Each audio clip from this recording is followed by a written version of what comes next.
Hello dear students, আমি Bibhu. Welcome to our channel ইউরোমি। তো আশা করি তোমার সবাই ভালো আছো, সুস্থ আছো। তো আজকে আমরা পার্সেন্টেজ প্র্যাকটিসের পার্ট 4 করবো। এর আগে আমরা 3টি পার্ট করছি, যেখানে প্রথম পার্টে পার্সেন্টেজ কী জিনিস বা পার্সেন্টেজ কী করে হয় সেটা আমরা শিখেছি, আর তারপর থেকে আমরা প্র্যাকটিস শুরু করেছি। তো আজকে সেই প্র্যাকটিসের পার্ট 4 চলছে। যদি তোমরা আগের 3টে ভিডিও না দেখে থাকো তাহলে সেটা অবশ্যই দেখে নিও, তাহলে তোমাদের পার্সেন্টেজ বুঝতে দেওয়ার অনেক সুবিধা হবে। তো আজকে আমরা পার্ট 4 প্রথম করবো কোয়েশ্চন নাম্বার 26। আর হ্যাঁ, যদি তোমাদের কার কাছে বই না থাকে তাহলে তোমরা আমাদের টেলিগ্রাম গ্রুপে যুক্ত হতে পারো, সেখানে আমাদের পিডিএফ দেওয়া থাকবে, তোমরা ডাউনলোড করে আমাদের সঙ্গে যুক্ত থেকো। তো দেখো, চলো আজকে আমাদের প্রথম অঙ্ক কী বলেছে দেখি। একটি শহরের বর্তমান জনসংখ্যা ৭,৯৮৬, প্রতি বছর 10% হারে বৃদ্ধি পেলে 3 বছর আগে জনসংখ্যা কত ছিল? তো দেখো, এখানে বলেছে একটা শহরের জনসংখ্যা এখন বর্তমান যেটা আছে ওটা দিয়েছে, কিন্তু বলেছে 3 বছর আগে ওই শহরের জনসংখ্যা কত ছিল। এবার তারপরে বেড়েছে, প্রতি বছর 10% হারে বেড়েছে। প্রথম বছর বেড়েছে 10%, তারপর বছর আবার 10%, তারপর বছর আবার 10%। তো 3 বছর ধরে 10% করে বেড়ে গেছে। কিন্তু দেখো, 3 বছর ধরে 10% করে বেড়েছে মানে এই নয় যে 3 বছরে 30% বেড়েছে, এটা কিন্তু মোটেই নয়।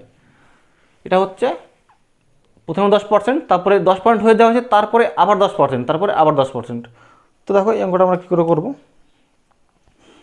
10%, তো ধরো 10% ফ্যাক্টর তোমরা জানো 1/10, তাই না?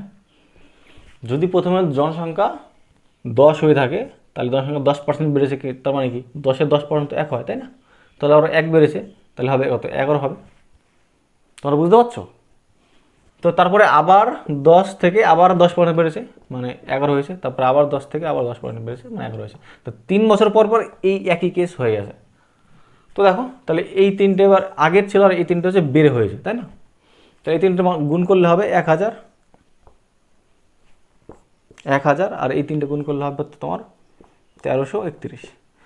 তো এটা হচ্ছে বর্তমান জনসংখ্যা বা পরের জনসংখ্যা, কারণ এটা হচ্ছে বেড়ে হয়েছে। আর আমাকে তো বইতে তাই দিয়েছে যে 3 বছর পর বেড়ে এত যা হয়েছে।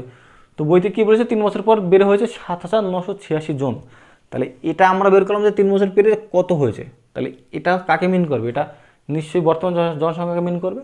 তো দেখো, বর্তমান জনসংখ্যা, তাহলে 1331 যদি হয় 7,986, তাহলে এক কথা হবে, তাহলে 1331। আর এটা হচ্ছে আমাদের আগের 3 বছর আগের জনসংখ্যা, যেটা আমার 3 বছর আগে ছিল। তো এর সঙ্গে 1000 গুণ করো, তাহলে 1000 কত হবে? তো এটাকে 6 হবে কাটলে পরে, তোমরা দেখে নিও। তো 6 × 1000, 6000। এটা হচ্ছে আমাদের অ্যান্সার। অঙ্কটা মানে একটু দেখে কঠিন মনে হলো, কিন্তু অঙ্কটা অনেকটা সহজ ছিল এবং তোমরা এইভাবে অঙ্কটা করতে পারো খুবই সহজে। এবার আমরা এর পরের অঙ্ক আসছি, কোয়েশ্চেন নম্বর 27। দেখো কি বলেছে, একটি গ্রন্থাগারে বইয়ের 40% ইংরেজি, বাকি বইয়ের 40% হিন্দি এবং বাকি বই উড়িয়া। যদি হিন্দি বইয়ের সংখ্যা 4800 হয় তবে মোট বইয়ের সংখ্যা কত? তো একটা গ্রন্থাগারে যা বই ছিল, 3 ধরনের বই ছিল। তো তার মধ্যে যত বই ছিল তার 40% হচ্ছে আমাদের ইংরেজি। এবার 40% বাদ দিয়ে যে বাকি বই আছে তার মধ্যে 40% হচ্ছে আমাদের হিন্দি এবং বাকি বই ওড়িয়া। তো এবার বলেছে যে হিন্দি বইয়ের সংখ্যা যদি 4800 হয় তাহলে মোট কত বই আছে গ্রন্থাগারে। তো দেখো, ধরি যে কোয়েশ্চেন নাম্বার 27, ধরি যে গ্রন্থাগারে 100টা বই ছিল, ঠিক আছে? 100টা বই ছিল। আমরা 100 কেন ধরি বারবার? এই কারণে আমরা 100 ধরি যে পার্সেন্টেজ কথা বা শতকরা কথার অর্থই হচ্ছে যে কোনো কিছুর মান 100তে কত, এই কারণে আমরা বারবার 100 ধরি। তো দেখো, বলছে 40% ছিল আমাদের ইংরেজি বই, তাই না? তো 140% কত? 40। তাহলে 40টা হচ্ছে ইংরেজি বই, ইংরেজি এই লিখছি আমি। ওকে, এবার বলছে এই 40টা বই বাদ দিয়ে বাকি যা বই আছে তাদের মধ্যে 40% হচ্ছে হিন্দি। তাহলে যদি 100টা থেকে আমি 40টা বাদ দিই তাহলে কটা থাকে? তাহলে 100 - 40, 60টা থাকে। তা 100 - 40 তাহলে কত হয়? 60 হয়। এই 60টার মধ্যে মানে এই 60টি বইয়ের মধ্যে 40% আছে আমাদের হিন্দি, তাই না? তাহলে 60-এর 40% আমরা বের করি, 60 × 40/100, তাই না? 40% কথা হচ্ছে কি 40/100 না? তো দেখো, এই 0 এই 0 আর এই 0 এই 0 কেটে দিলাম, তাহলে 4 × 24। তাহলে তাহলে 24টি মানে 24টি বই আছে আমাদের হিন্দি, এই মানে হিন্দি ধরলাম। তাহলে আমরা 40টা বই পেলাম ইংরেজি, 24টা বই পেলাম হিন্দি এবং বাকি বই ওড়িয়া। তো বাকি বই ওড়িয়া সে আমাদের বলেনি যে আমরা কতগুলো ওড়িয়া দেখবো। এবার বইতে এটা বলেছে যে হিন্দি বইয়ের সংখ্যা আছে 4800 পিস। তাহলে এই 24টি বা 24 একক এটা কাকে মিন করছে? এটা নিশ্চয়ই 4800কে মিন করছে না? 4800কে। তাহলে এবার মোট বই কত ছিল, আমরা মোট বই ধরছিলাম যে 100টা, তাহলে মোট বই কটা হবে, তাহলে কটা হবে 4800 বাই 24 আর 100 ধরছিলাম, তাহলে গুণ 100, তাই না? তো দেখো 24 দিয়ে যেটা কাটে তাহলে এটা হবে 2, তাহলে 2 200, তাহলে 200 × 100 তাহলে 2 1 2 আর এই শূন্য বসে দিই 4টে, তো 20,000। তাহলে আমরা দেখলাম যে গ্রন্থাগারে মোট 20,000টি বই ছিল। তো আমরা এর পরের অঙ্কে আসবো। দেখো পরের অঙ্কে কী বলেছে, কোশ্চেন নাম্বার 28, কোনো দ্রব্যের মূল্য 15% বৃদ্ধি পেল, দ্রব্যটি বিক্রয় 20% কমে গেলে এর ফলে বিক্রয়ে কী প্রভাব পড়লো? তো দেখো কোনো একটা জিনিস ছিল, সেই জিনিসের দাম 15% বেড়ে গেছে। এবার যখনই দাম বেড়ে গেছে তখনই লোকজন কেনা কম করে দিয়েছে, তো 20% লোকজন কেনাই কম করে দিয়েছে, মানে 20% বিক্রয় ওদের বন্ধ হয়ে গেছে। তো যখন দাম বৃদ্ধি হয়েছে এবং লোকজন কেনা কমিয়ে দিয়েছে 20%, তো তখন বিক্রয়ের ওপর কী প্রভাব পড়েছে, মানে বিক্রি মানে এখন কি ইনকাম কমেছে না বেড়েছে ওটা বলেছে যে কী হয়েছে। তো দেখো এর আগের ভিডিওতে আমরা আগের পার্টে একটা অঙ্ক করেছিলাম যে ট্রেনের টিকিটের দাম 20% বেড়ে যাওয়ায় যাত্রী 20% কমে আসে, এটা ঠিক সেম অঙ্ক, ওই রকমই অঙ্ক। তো দেখো কোশ্চেন নাম্বার 28, তো কোনো একটা জিনিসের যা দাম ছিল তার 15% বেড়েছে, তাহলে 15% মানে কি, 15% মানে হচ্ছে 3/20, আর 20% বলেছে, তো 20% মানে হচ্ছে 1/5, তাই না? যদি 20 যদি 100% হয় তাহলে 20-র 15% হবে আমাদের 3, আর 5 যদি 100% হয় তাহলে 5-এর 10% 20% হবে আমাদের 1, তাই না? তো যদি বইটির দাম যদি 20 থাকতো আগে, মানে যদি 20 ছিল, তাহলে তখন আরও 15% বেড়েছে, তাহলে কী হবে 3 টাকা আরও বাড়বে, তাহলে 3 টাকা বাড়লে কী হবে, তাহলে 20 + 3 23 টাকা। আগে ছিল দাম 20 টাকা, এখন বেড়ে গেছে 3 টাকা, তাহলে 23 টাকা হয়ে গেছে। বুঝতে পারছো তো আমার কথা তোমরা? তো এবার আগে কিনতো 5 জন, তাই না? তাহলে এখন কি 20% লোক কেনা বন্ধ করে দিয়েছে, মানে 20% বিক্রয় বন্ধ হয়ে গেছে ওদের। তো তাহলে এখানে 1 কমে যাচ্ছে, 20% মানে 1, তাহলে 1 কমে যাবে, তাহলে এখন হবে কত 4, তাই না? তো এটা হলো আগের, এটা হচ্ছে পরের। তো দেখো এটা আগের, তাহলে আগে 20 টাকার দাম ছিল 5 জন কিনতো, তাহলে 5 × 100 ওদের ইনকাম ছিল। আর এখন কি হয়েছে, এখন 23 টাকা দাম বাট কিনছে 4 জন, তাহলে এখন হচ্ছে 4 23 3 4 92, 92। তো এখন ইনকাম হচ্ছে 92। তাহলে কি আগে 100 টাকা বিক্রি করতো, বাট এখন 92 টাকা বিক্রি করছে, তার মানে কি ওরা এখন লসে চলছে। তো লসে যেহেতু রান করছে, তাহলে ক টাকা, তাহলে 100 টাকা বেচতো 8 টাকা কমে গেছে, তাহলে কি 8/100 না, মানে 100-র মধ্যে 8 টাকা, তাহলে 8/100। তো এবার এই 8/100কে আমাদের ফ্র্যাকশনে আনতে হবে। তো আমি আগে এখানে কাটতে পারবো যে 2/25, তাই না? 4 দিয়ে কাটলে, তো 2/25-এর ফ্র্যাকশন কত? তাহলে আমার 2/25-এর ফ্র্যাকশন বের করতে গেলে আমাকে আগে বেসিক মান দেখতে হবে। তো বেসিক মান হচ্ছে 1/25, দেখো 1/25 হচ্ছে 4%, তাহলে 2/25 হবে 8%, তাই না? যেহেতু আমাকে 2 দ্বিগুণ করতে হবে। তো এখন বিক্রয়ের ওপর 8%, মানে বিক্রয় 8% হ্রাস হয়ে গেছে, বিক্রয়ের ওপর 8% কমে গেছে বিক্রয়। তো আশা করি তোমরা এই অঙ্কটা বুঝতে পেরেছো। তো দেখো এবার আমরা এর পরাঙ্কে আসছি, পরাঙ্ক কোশ্চেন নম্বর 29। দেখো কি বলেছে, কেরোসিনের মূল্য 30% বৃদ্ধি পাওয়ায় কোনো পরিবারের কেরোসিনের ব্যবহার কমানো হলেও 4% খরচ বেড়ে গেল, ওই পরিবারে কেরোসিনের ব্যবহার কী হারে কমানো ছিল? তো দেখো কেরোসিনের দাম 30% বেড়ে গেছে, এবার যেহেতু দাম বেড়ে গেছে, তো এবার ওই পরিবার কী করেছে, কেরোসিন তেল ইউজ করা কম করে দিয়েছে, বাট ইউজ কম করেছে, তাও দেখা গেলো যে 4% ইউজ আরও বেশি আছে, মানে আগে যা ইউজ করতো তার থেকেও 4% বেড়ে আছে। তো ওরা কী হারে কমিয়েছিল কেরোসিন তেলের ব্যবহার, সেটাই ওরা বের করতে বলেছে বইতে। তো দেখো কোয়েশ্চন নম্বর 29, তাহলে কেরোসিন তেলের দাম 30% বেড়েছে, তাহলে ধরো আগে ছিল 100 টাকা, তাই না? আগে যদি 100 টাকা থাকতো তাহলে এখন 30% বেড়ে, তার মানে কি এখন তাহলে হয়ে গেছে কত, 100 ছিল এখন হয়ে গেছে 30% বেড়ে 130 টাকা। 130 কেন, কেননা 100 টাকা 30% হবে 30 টাকা, তো এই কারণে 100 + 30 130 টাকা। তো এবার বলেছে যে ওরা তেলের ব্যবহার কমিয়েছে, বাট কমানোর পরও দেখা গেছে আগে যা ব্যবহার করতো তার থেকে 4% আরও বেশি ব্যবহার হয়েছে। তো আগে তো এই 100 ব্যবহার করতে হয় না, বাট এখন 4% আরও ব্যবহার বেড়ে আছে। তো 104% কত হবে 4, তাহলে 104% যদি 4 হয় তাহলে মোট কত ওরা এখন ব্যবহার করবে, এখন আমরা বর্তমানে ব্যবহার করেছি হচ্ছে 104, তাই না? দেখো আমি আবার বলছি, কেরোসিন তেলের দাম ছিল 100 টাকা, বাট ওরা যখন দাম বেড়ে গেছে 30%, তো কী হয়েছে, তাহলে তখন হয়ে গেছে 130 টাকা। বাট যখনই 130 টাকা হয়েছে তখন কি করেছে, ওরা তেলের ব্যবহার কমিয়ে দিয়েছে। আর ব্যবহার কমানোর পরেও দেখছে যে ওরা আগে যা ব্যবহার করতো তার থেকেও 4% ওরা তেল বেশি ব্যবহার করেছে। তো 4% বেশি ব্যবহার করেছে, তার মানে কি, তাহলে 100 4% তো 4, তাই না? তাহলে 100 + 4 104, এখন তাহলে 104 ব্যবহার করছে।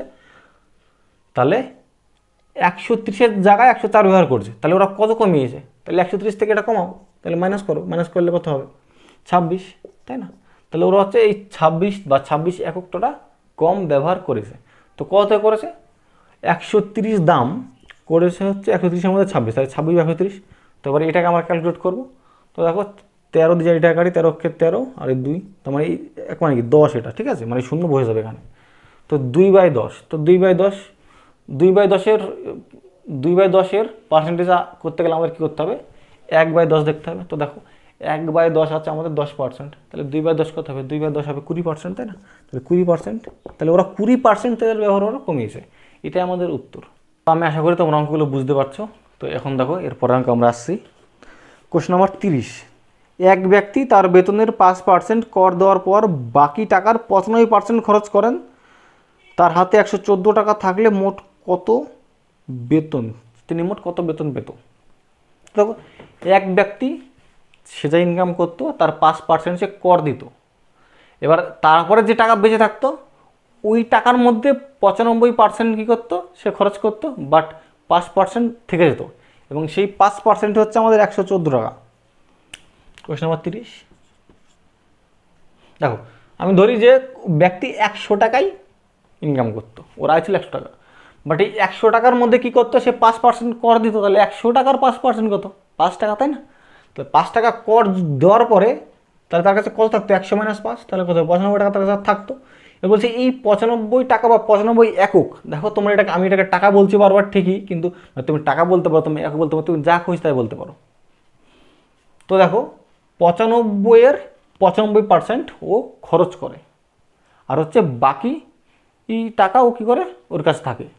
তো তাহলে 95% খরচ করলে আর ক% টাকা ওর কাছে থাকে, তাহলে নিশ্চয়ই 5% টাকা থাকে, যেহেতু 100 - 95, তাহলে 5% হয়, তাই না?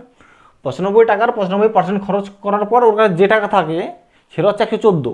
তো ওর কাছে কত পার্সেন্ট টাকা থাকে, তো 95% খরচ করলে ওর কাছে নিশ্চয়ই 5% থাকবে, তাহলে 5% হবে 114। তাহলে এই 95-এর 5% কত, তাহলে 5% কত, 5/100, তাই না? হচ্ছে 114-এর সঙ্গে সমান। তো দেখো 5 দিয়ে এটা কাটলে পরে 20 হবে, ওপরে 1 হবে, তাহলে 95/20 হচ্ছে কার সঙ্গে সমান হচ্ছে, 114-এর সঙ্গে সমান হচ্ছে, তাই না? এবার তাহলে আমার মোট ধরলাম 100 টাকা, মানে সে 100 টাকা ইনকাম করতো, তাহলে 1 কত হবে, তাহলে 1 হবে এই সাইডে, এটা উল্টে হবে, তাহলে এটা উপরে যাবে 20, এটা প্রধান আসবে নিচে, ওকে, আর হচ্ছে 100 × 100। তো দেখো আমি এবার কাটবো 5 × 20 100, 5 × 19 95, 19 দিয়ে 5 × 19 6 × 19 114, তাহলে 6 × 2 2, তাহলে 2 × 4 4 × 6 24, 24 আর 2 0, হ্যাঁ 2 × 4 4 × 24 2 0, হ্যাঁ, তাহলে তিনি মোট 2400 টাকায় আয় করতো। তিনি স্টুডেন্টস, আশা করি তোমরা অঙ্কগুলো বুঝতে পারছো। তো দেখো এরপর অঙ্ক আমরা আসবো, কোশ্চেন নম্বর 31। এক ব্যক্তির বর্তমান বেতন 10,000 টাকা, পরপর 3 বছর যথাক্রমে 10%, 20% ও 30% বৃদ্ধি হলে 3 বছর পর বেতন কত টাকা হবে? তো এক ব্যক্তি বর্তমানে 10,000 টাকা বেতন পায় পার মান্থ। এর বলছে প্রথম বছর 10% বেড়েছে তার বেতন, তারপরের বছর বেড়েছে 20%, তারপর পরের বছর আবার বেড়েছে 30%। তো 3 বছর পর পর এভাবে বাড়ার পরে 3 বছর পর গিয়ে তার বেতন কত দাঁড়াবে সেটাই আমাদের বের করতে হবে। তো দেখো এটা কোশ্চেন নাম্বার 31। তো 10% মানে কি, 10% মানে 1/10, 20% মানে কি 1/5, আর 30% মানে কি 3/10। তোমরা জানো ফ্র্যাকশন, এবং আমি বের করে নিলাম। তো এবার যদি প্রথমে যদি 10 টাকা পেতো, তাহলে 10% বাড়লে কত হবে, 10% বাড়লে কী হবে, তাহলে 10 + 1 11। তারপর এবার 5 পেলে পরে 20% বাড়বে, তাহলে 5 + 1 6। তারপরের এবার 10 পেলে পরে 30% বাড়লে পরে 10 + 3 13। তো এইটা হচ্ছে আমাদের আগের, আর এটা হচ্ছে বেতন বৃদ্ধির পরে 3 বছর পরে। তো দেখো এবার কী হবে, তাহলে এই তিনটাকে মাল্টিপ্লাই করি, এটা হবে 100 500, এটা হচ্ছে 67 × 13 হচ্ছে 800 5 8 858। তো এই 500 কাকে মিন করছে? 500 মিন করছে 10,000কে, কারণ কি এটা সে আগে এখন বর্তমান বেতন পায়। তাহলে 500 যদি আমার 10,000 হয়ে থাকে তাহলে এত কথা হবে, কারণ এইটাই তো 3 বছর পরে বেতন, তাই না? তাহলে 1 হবে কত, নিচে হবে 500 আর এটা হবে গুণ হবে 858। তো দেখো 2 0 2 0 কেটে দিলাম, 5 দিয়ে 100 কাটলাম হলো 20, তাই না? তাহলে 20 × এত, তাহলে 2 দিয়ে গুণ করি, এটা হবে হচ্ছে 8 2 16 17 16 আর এই 0 17,160 টাকা। এটা হচ্ছে আমাদের উত্তর। তাহলে 3 বছর পর ওই ব্যক্তি 17,160 টাকা পাবে। তো তোমরা অঙ্কগুলো এভাবে করবে এবং অঙ্কগুলো অনেকটাই সহজ। আমার ভাই এবং বোনেরা, আমি আশা করছি তোমরা অঙ্কগুলো বুঝতে পারছো। তো এবার দেখো আমরা এর পরের অঙ্ক আসছি। পরের অঙ্ক হচ্ছে কোশ্চেন নম্বর 32। একটি গাড়ির দাম পরপর 3 বছর যথাক্রমে 10%, 20% ও 30% হ্রাস পেয়ে 5,04,000 টাকা হলো। প্রথমে গাড়িটির দাম কত ছিল? তো দেখো একটি গাড়ির যা দাম ছিল, কিন্তু কী হচ্ছে, গাড়িটা প্রথম বছর 10%, তারপরের বছর 20% এবং তারপর বছর আবার 30% দাম কমে গেছে। তাহলে অবভিয়াসলি অনেকটাই দাম কমে গেছে। তো বলে তাহলে 3 বছর আগে গাড়িটির দাম কত ছিল? তো দেখো কোশ্চেন নম্বর 32। তো আবার সেমভাবে 10% মানে কি 1/10, 20% মানে কি 1/5, আর 30% মানে কি 3/10। তো দেখো এবার আমরা কি করব, আমরা এর আগে যে অঙ্কগুলো করি সেখানে কী হচ্ছে, বেড়েছে, বাট এটাই কমে গেছে। তো আগে যদি 10 টাকা ছিল, তাহলে এখন কমে গিয়ে 10% কমেছে, তাহলে 10% মানে কত, 10-এর 10% তো 1, তাই না? এই যে 1, তাই না? তো আমার 1 কমবে, তাহলে 10 থেকে 1 কমলে কত হয়, 9 হয়। তাহলে এখন 9 হয়ে গেছে। তারপরে আবার 5 ছিল, 5 থেকে আবার কমে গিয়ে 20% কমে গেছে, মানে 1 কমে গেছে, তাহলে 4 হয়ে গেছে। তারপরে হচ্ছে 10 ছিল,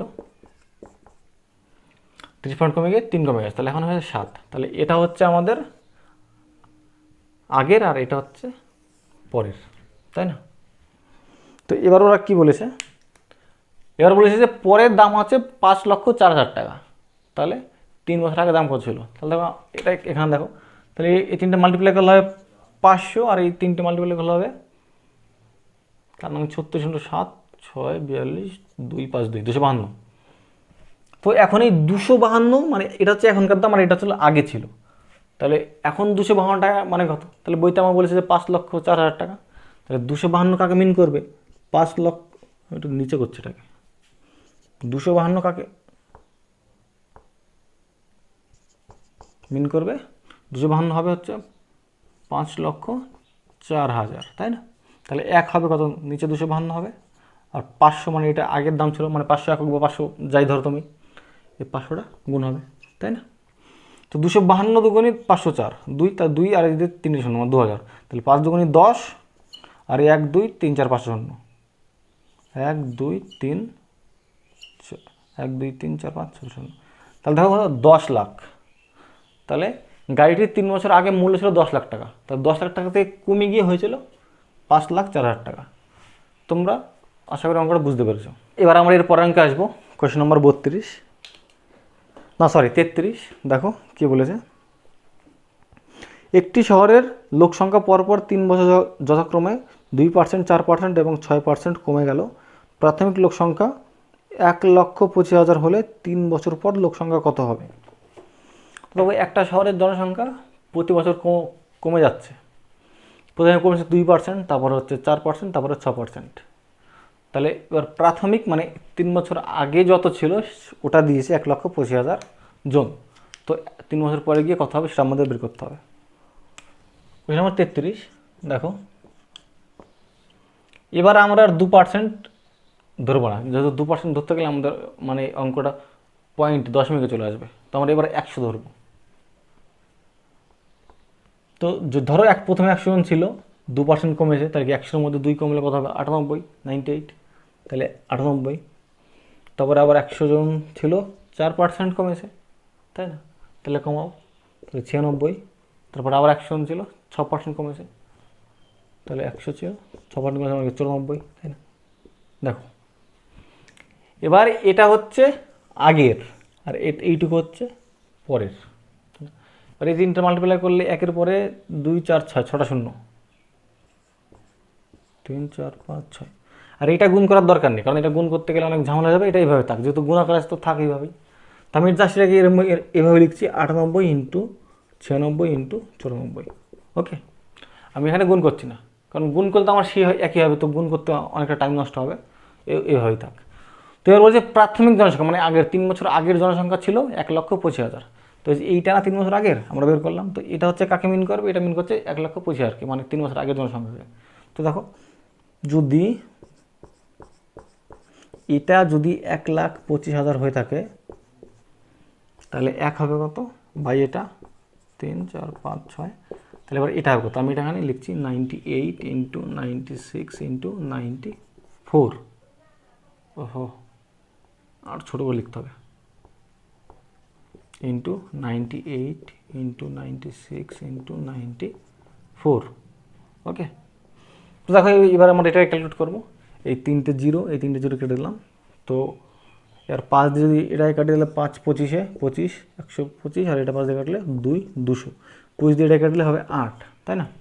এবার 8 দিয়ে দেখো 96 কাটবে, 8 দিয়ে 8 বরং 96, তো 98 ইন্টু 12 ইন্টু 94, এই তিনটাকে তোমার মাল্টিপ্লাই করে দেখবে যে অ্যান্সারটা ঠিক এরকম আসবে, 1,10,544, এরকম আসবে অ্যান্সার। তো এই 1,10,544 এটা হচ্ছে তোমাদের অ্যান্সার। তো দেখো এবার এরপর অঙ্কে কী বলেছে, নাম্বার 34, নিলাম তার বেতনের 20% ভাড়া দেওয়ার পর বাকি টাকার 70% সংসারে খরচ করে, তার সঞ্চয় 3600 টাকা হলে বেতন কত টাকা? তো নিলাম যা খরচ, মানে যা আয় করে তার 20% টাকা সে বাড়ি ভাড়া দেয়, এবং যার টাকা বেঁচে থাকে তার মধ্যে 70% টাকা সে সংসারের খরচে লাগায়, এবং বাদবাকি টাকা তার সঞ্চয় হয়। যদি তার সঞ্চয় 3600 টাকা হয়ে থাকে, তাহলে তার মোট আয় কত? নাম্বার 34, তাহলে ধরো তার মোট আয় ধরে রাখো যে 100 টাকা, ঠিক আছে? তো সে 20% টাকা সে বাড়ি ভাড়া দেয়, তাহলে দেখো 20% কমলে তাহলে 100 টাকার 20% টাকা কত? 20 টাকা, তাহলে 20 টাকা কমে গেল, তাহলে এখন কত টাকা থাকছে? এখন তাহলে 80 টাকা থাকছে, তাহলে 100 মাইনাস 20 হয়ে যাচ্ছে আমাদের 80, তাহলে এখন ওর কাছে 80 টাকা আছে, বাড়ি ভাড়া দেওয়ার পর ওর কাছে 80 টাকা আছে বা 80 একক আছে। তো এবার কি বলেছে, যে এই 80 টাকার মধ্যে সে, মানে 80 একক বা 80 টাকার মধ্যে কী করে, 70% টাকা সে সংসারের খরচে লাগায়, আর বাদ বাকি টাকা সে সঞ্চয় করে। তাহলে যদি 70% যদি সে সংসারে লাগায়, তাহলে কত পার্সেন্ট টাকা সে বাঁচায়? নিশ্চয়ই 30%, যেহেতু 70 প্লাস 30 100% হয়। তো সে 30% টাকা সে সঞ্চয় করতে, 30% টাকা হচ্ছে 3600 টাকাকে মিন করছে। তো 80-র 30% করো, দেখো 30/100, তাই না? এটা হচ্ছে কার সঙ্গে সমান? এটা হচ্ছে তোমার 3600 সঙ্গে সমান, তাই না? তো এই জিরো 3 24, তাহলে 24 হচ্ছে আমাদের 3600, তাহলে 1 হবে কত? 1 হবে হচ্ছে বাই 24, তাহলে 100 ধরেছিলাম, মোট 100 টাকা আয় করে, তাহলে 100 হবে কত? 100। তো 24 দিয়ে 12 দুগুণে 24, 3 বাং 36, 300 হলে এটা 2 দিয়ে কেটে গেলে 50, তাই না? তো 300 ইন্টু 50, 3 5 15, আর 2 0 3 0 3 0, তাহলে 15,000, তাহলে নিলাম 15,000 টাকা আয় করে। তো চলো এবার আমরা এর অঙ্কটা দেখি কী বলেছে। কোশ্চেন নাম্বার 35, একটি নির্বাচনে দুজন প্রার্থীর মধ্যে বিজয়ী প্রার্থী মোট ভোটের 60% পেয়ে 5,000 ভোটে জয়লাভ করে, মোট ভোটার সংখ্যা কত ছিল? তো দেখো একটা ভোট হয়েছে, সেখানে দুজন প্রার্থী দাঁড়িয়েছে, এবার মোট ভোটার যা ছিল তার মধ্যে 60% ভোট পেয়েছে যে জিতেছে সে, এবং সে কী করেছে, যে হেরেছে তার থেকে 5,000 ভোটে জয়লাভ করেছে। তো দেখো এখানে একটা জিনিস বোঝো, ধরো মোট ভোটার যদি 100% থাকে, তাই না? মানে মোট ভোটার আছে 100%, তো 100%-এর মধ্যে যে 60% পেয়েছে, তাহলে অবভিয়াসলি যে হেরেছে সে তাহলে কত পার্সেন্ট পেয়েছে? 100 মাইনাস 60 মানে 40%।